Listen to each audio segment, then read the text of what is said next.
Nick Heitler gave me a phone call, and he said that he had a really interesting project about film. And it turned out it was Nick Wright's play, which had a story which he'd crafted around the idea of the Lumiere brothers cinematograph, which was a camera and projector all combined in one. It was a revolutionary machine made in the 1890s. We were going to rebuild one, we were going to try and make one that looked just exactly how the originals did. But we were also going to work out a way of, within Bob Crowley's set, showing the films to the audience so they could all see it, they could see what the filmmakers had made.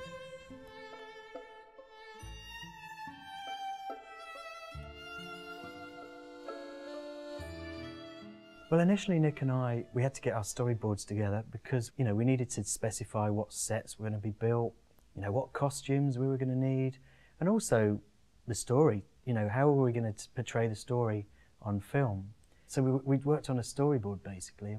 That was going to involve all the departments of the National Theatre. It was going to involve lighting, sound, costume, makeup, and it was going to bring everyone together on a film shoot. You know, I was going to be required to collaborate with them really, really thoroughly. Then when it came to the shoots, Nick directed it, got the performances, and I was his cinematographer. So I worked with him on set, we'd light the scenes, he'd come in and direct it, rehearse it, and then we'd shoot it, we'd get the footage. But it worked just like a normal film shoot. We didn't have a lot of leeway to experiment. We really had to do pretty much what they did, you know, the Lumiere brothers did, and quite often get it in one setup.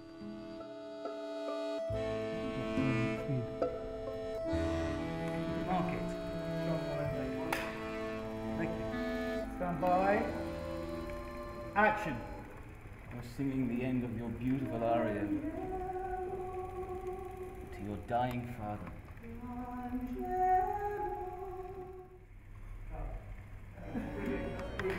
I wanted to be as honest as I could to the idea of them shooting very simply on a film camera.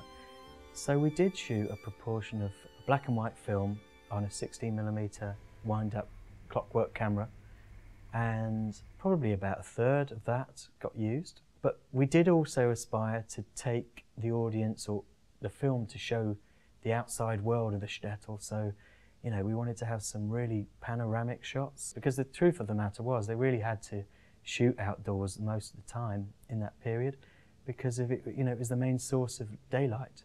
So it was about just working out the combination of the storytelling and the aesthetic from the time. It was kind of merging them together, and then I did some research and development with the actual things like film stocks.